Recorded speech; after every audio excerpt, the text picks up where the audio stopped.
Nuestro siguiente ponente es catedrático de Planificación Forestal aquí en la Universidad de Valladolid, es Felipe Bravo. Y, joder, yo así en plan élfico, pues quería presentarlo como el profesor de los bosques, que es como... ¿no? Y me ha dicho, sí, me encanta, sí, adelante. Así que para nuestro profesor de los bosques, que nos va a hablar precisamente del futuro de nuestros bosques, un fuerte aplauso para Felipe Bravo. ¡Bravo!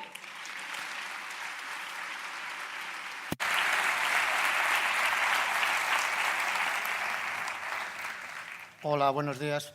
Seguro que estáis todos pensando qué bien lo han organizado los de Naucas poniendo a alguien a hablar de bosques antes de la comida. Esto será breve, sabemos todos que no hay bosques en España o que en España casi no hay bosques y que los pocos bosques que hay en realidad están desapareciendo. Por tanto, esto va a ser resuelto en 5 minutos. La tableta que tenemos aquí nos va a durar poco. Bueno, ¿de dónde viene esta idea? Bueno, a lo mejor alguno de vosotros está diciendo ahora, bueno, quizás no sea tan así, porque si va a hablar del bosque, si nos ha dicho este chiste, es que quizás haya bosques, pero no habrá muchos y estarán en muy malas condiciones. Bueno, ¿de dónde viene esta idea? Vamos a ver. No.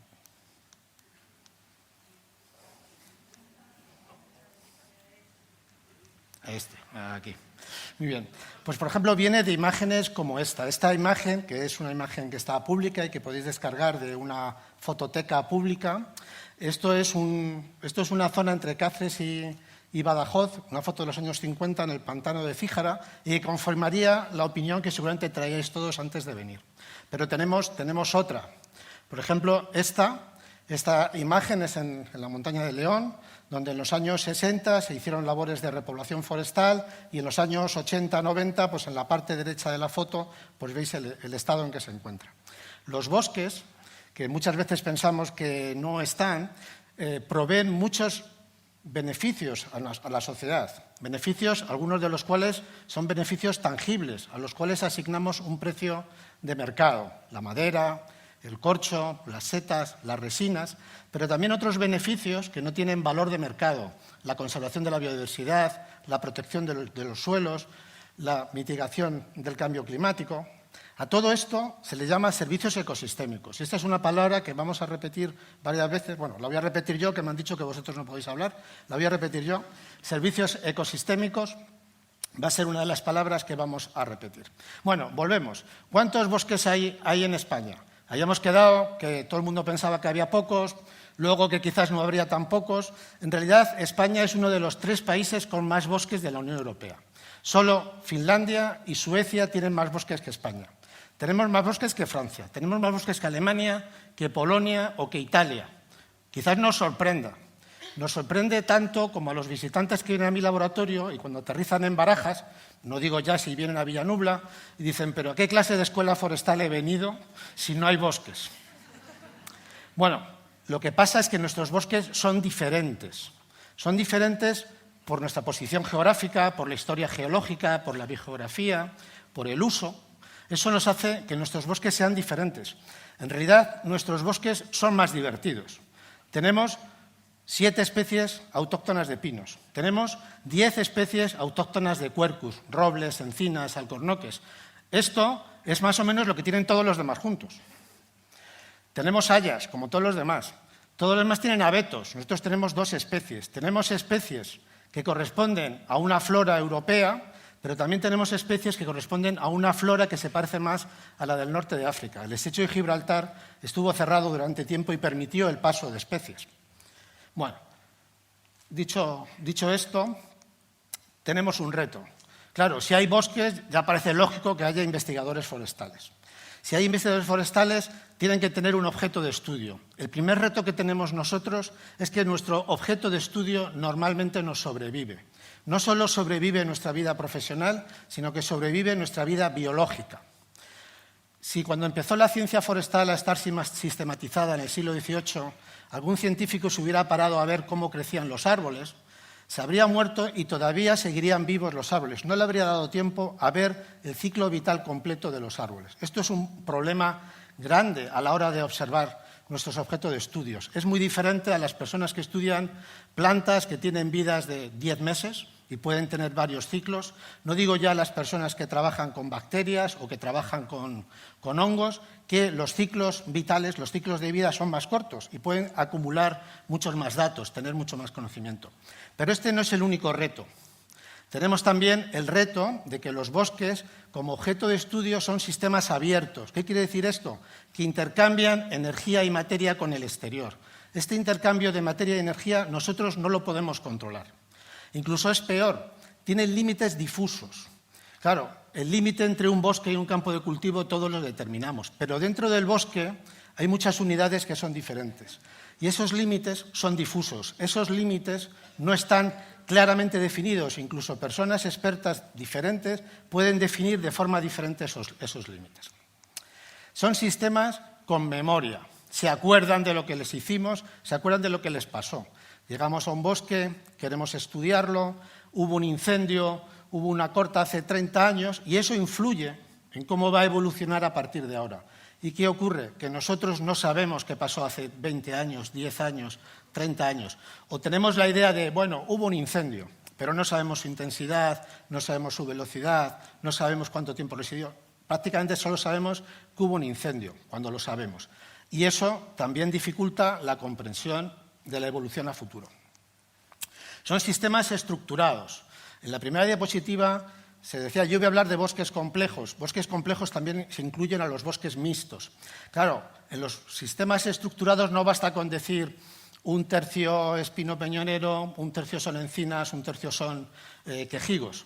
Depende cómo se combinen, cómo se estructuren, cuáles ocupan los estratos superiores, cuáles ocupan el estrato inferior, como podemos ver en esta imagen. ¿Están agrupados por pequeños grupos de la misma especie o están todas las especies mezcladas que no se distinguen grupos, sino que son individuos aislados? Eso también es importante. Esa es la estructura. Son también sistemas con propiedades emergentes. ¿Qué quiere decir esto? Que cuando los árboles conviven juntos aparecen procesos, aparecen efectos que no podemos observar solo por la observación de árboles individuales.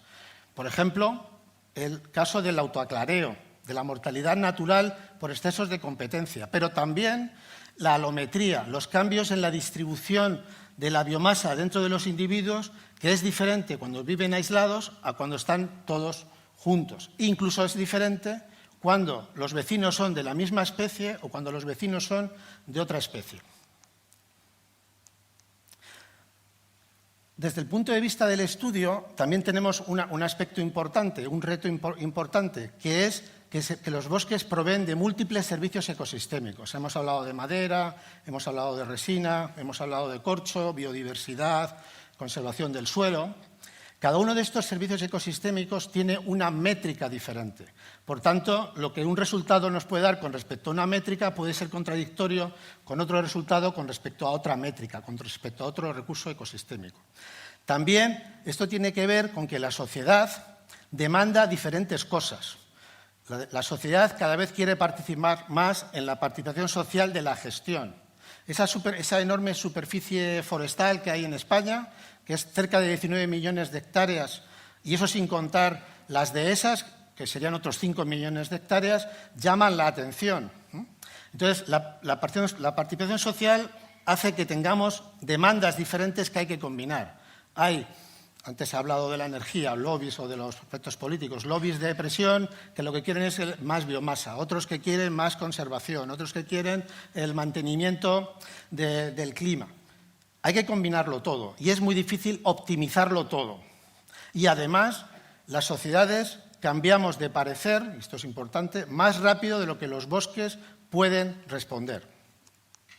Por tanto, cada generación de selvicultores son las personas que cuidan los bosques, son expertos en atender los bosques que imaginó o que encontró la generación anterior. Y ahora nosotros tenemos que ser expertos en generar unos bosques que son los que demandan la sociedad, pero que seguramente no estarán en el campo, en el monte, hasta dentro de 30 años. Esto es un aspecto importante. Bueno, después de esta introducción, que me ha llevado casi 10 minutos, yo había pensado que algo menos, pero iremos a comer todos a tiempo, no os preocupéis. Tenemos una situación en la que los selvicultores, los gestores de los bosques, tenemos un gradiente de complejidad de los bosques que va de los bosques más simples a los más complejos y con una intensificación de nuestra relación con la naturaleza desde casi no intensificación a una intensificación alta. Por ejemplo, en un extremo tendríamos las choperas. Esta chopera en Carrión pues, representa una situación, una complejidad muy baja y una intensificación muy alta. Es donde lo forestal linda con la agricultura. Por otro lado, tendríamos pues, condiciones en las cuales los sistemas pristinos se mantienen con una alta complejidad y diversidad, con muy pocas intervenciones, donde nuestro papel simplemente es observar y cuidar. Esta foto, por ejemplo, es de un bosque en la alta planicie en Etiopía, en el bosque de Chilimo, pero en medio hay una gran parte casi desconocido, porque en estos dos extremos es donde están casi todos los investigadores. O están intensificando o están en el aspecto de la conservación. En nuestro grupo llevamos tiempo trabajando justo en la parte central, en la parte donde creemos que falta más conocimiento y falta más investigación. Por ejemplo, en estos bosques, esto es un pinar con roble en Valverzoso, en el norte de Palencia. Esta es la zona en la que creemos que existe más capacidad para diseñar bosques del futuro que sean capaces de atender a las diferentes necesidades de la sociedad. Vamos a poner un ejemplo para que podamos entender esto. Vamos a imaginar un sistema con solo 2 especies, o sea, complejo pero no mucho, con solo 2 especies, en la que la especie 1 esté en un gradiente que vaya desde el 0, es decir, no existe tal especie, hasta el 1, quiere decir, es un bosque puro de la especie 1. Pensad, por ejemplo, en un pinar. Y lo vamos a mezclar con una especie 2, que está en el eje en el sentido contrario, es decir, cuando el pinar es el 100%, la segunda especie, pensemos que es el haya, pues será el 0. Y cuando el haya sea el 100%, pues será el pino el 0. Y tenemos un rendimiento en el eje de las IES, el rendimiento de un servicio ecosistémico. Puede ser cualquiera, pero para hacerlo sencillo vamos a pensar que es biomasa, madera, si queréis. Bueno, en este caso, la especie 1, el pino que habíamos dicho, tendrá este nivel de producción, seguiría este nivel. Cuando no existe, pues no, 0, y cuando está al 100%, ese nivel alto que veis aquí a vuestra derecha. Para la especie 2 tendríamos esta otra condición, ¿no? Puede ser el haya. Bueno, ¿qué pasa en las zonas en las que mezclamos? Si considerásemos que la mezcla de especies no tiene ninguna importancia, lo que tendríamos sería la suma de la producción de las 2 especies. Es decir, tendríamos esto. Eso sería lo que podríamos esperar, asumiendo que no hay ningún efecto diferente entre especies a los efectos que ya existen cuando todos los individuos son de la misma especie. ¿Qué es lo que encontramos habitualmente? Porque esto es falso. Lo que encontramos habitualmente es lo que se llama un sobrerrendimiento. La mezcla consigue que los sistemas generen un servicio ecosistémico mayor que el esperado solo por la mezcla de las especies. E incluso, en algunos casos, por encima de la especie que más genera, por encima, en este caso, de la especie 1, que es lo que se llama un sobrerendimiento transgresivo. ¿Por qué es esto que nos puede parecer contraintuitivo? Bueno, hay varias explicaciones. Una es un reparto de recursos. A lo mejor las 2 especies no están utilizando los mismos recursos. Unos tienen un sistema radical más somero, otro un sistema radical más profundo, y entonces están accediendo a agua, a nutrientes en diferentes lugares. O aprovechan el recurso en diferentes momentos. Una especie tiene las hojas caducas, en invierno pierde las hojas y la luz del invierno sí que le sirve a la otra especie que puede ser perenne y puede tener hojas todo el año. Eso sería el reparto de recursos. Pero también existen procesos de facilitación. Esos nutrientes no son los que lo adquiera la especie que corresponda para su beneficio a otro nivel que la especie primera, sino que lo pone a disposición de la otra especie mediante un reciclado de nutrientes. O, por ejemplo, hace de barrera frente a plagas y enfermedades de forma que se atenúa el efecto de esta perturbación sobre la otra especie. También existe un efecto de filtro ambiental, el efecto de selección. Cuando tenemos solo 2 especies y hay una perturbación, por ejemplo, una sequía muy importante, podemos ver que una de las especies en la columna que está la más a la derecha y en la segunda, empezando por la izquierda, una especie o desaparece o casi no crece. Nos queda solo una especie, hemos simplificado. Cuando tenemos un sistema muy diverso, como está a la izquierda de la imagen, aunque una especie se vea afectada por un evento, tenemos como un seguro. Hay muchas especies, mala de ser que alguna no pueda ocupar esa posición. Aquí podemos ver, en el caso de un análisis de sequía, algo parecido. Vamos a llamar el crecimiento, como hablábamos antes, presequía, possequía, y vamos a llamar resistencia a lo que cae el crecimiento durante el evento de sequía. Vamos a llamar recuperación a cómo se recupera ese crecimiento después de que ha pasado el efecto, y a la resiliencia a esa línea roja que hay entre estos dos momentos. En las masas mixtas lo que vemos es que la resistencia es más corta, esa línea es más corta, la resistencia es mayor. El ángulo de recuperación es más agudo, la recuperación es mayor. Y la resiliencia también es mayor, porque la distancia entre esos dos puntos es menor.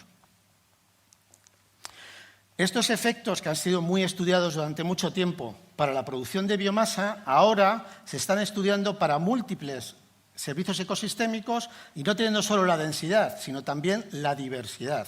De forma que tenemos, por ejemplo, para diferentes niveles de diversidad, en qué momentos podemos tener la mayor provisión de servicios ecosistémicos, o incluso en la combinación de gradientes de diversidad y gradientes de densidad, en qué momentos podemos tener también esa provisión de recursos ecosistémicos.